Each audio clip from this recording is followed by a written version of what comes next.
Here's a story about a man named Ricky who got into a situation that's sticky.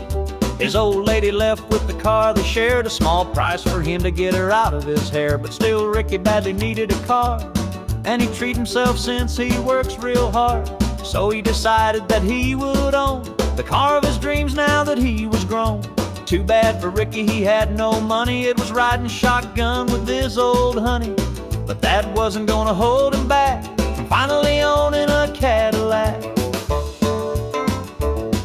When the bank and the finance both said no, Ricky didn't have anywhere else to go. So he went and he talked to a man named Red. He's a real bad man, is what they said.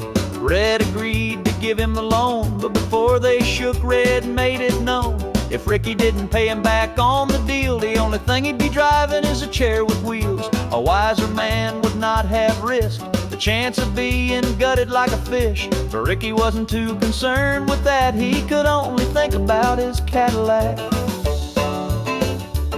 So when Ricky went over to the lot, he pulled out his stack, asked, "What do you got?" They almost laughed and showed him the door, but remembered they had one he could afford. Ricky didn't find it even a little strange that a car like that was in his range. Sure, it had some dents and it had some dings, but in the right light you couldn't see a thing. He was just happy to finally to drive the car he'd wanted since he was 5. And when the ink was dry on the contract, he was upside down on a Cadillac. When it first started up, he could start to tell that when the engine got hot, there was a god-awful smell. And when he tried to stop, he could barely brake. And when he drove it too fast, it had a horrible shake. Going uphill, it would barely go, and after a couple of blocks, the tires were low.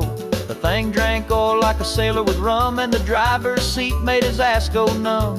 Ricky began to have second thoughts about the set of wheels that he just bought. Except there was no going back. He was upside down on a Cadillac. Now he found a groove after a couple of miles. For a moment he felt like he was driving in style. So he went downtown to get some trim, but folks downtown made fun of him.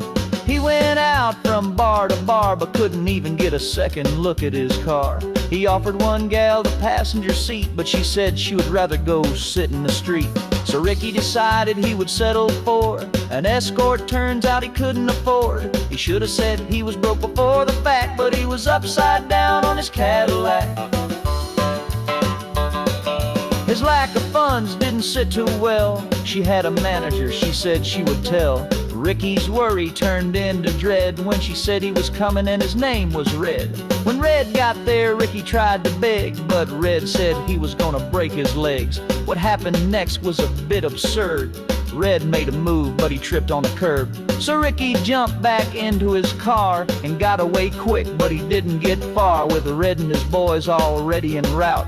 Ricky's luck was about to run out. Further up ahead, the road was closed. It was still his best option, he supposed. But when Ricky swerved around the sign, a hole in the ground is all he would find. When the car hit the dirt, he lost control. Then 4 or 5 times that Cadillac rolled. It finally ended up on the roof. His body was hurting and he was missing a tooth. What was gonna happen he didn't know. Even if he could run, he had nowhere to go. Ricky knew this might be his final act, was being upside down on a Cadillac. Was being upside down on a Cadillac.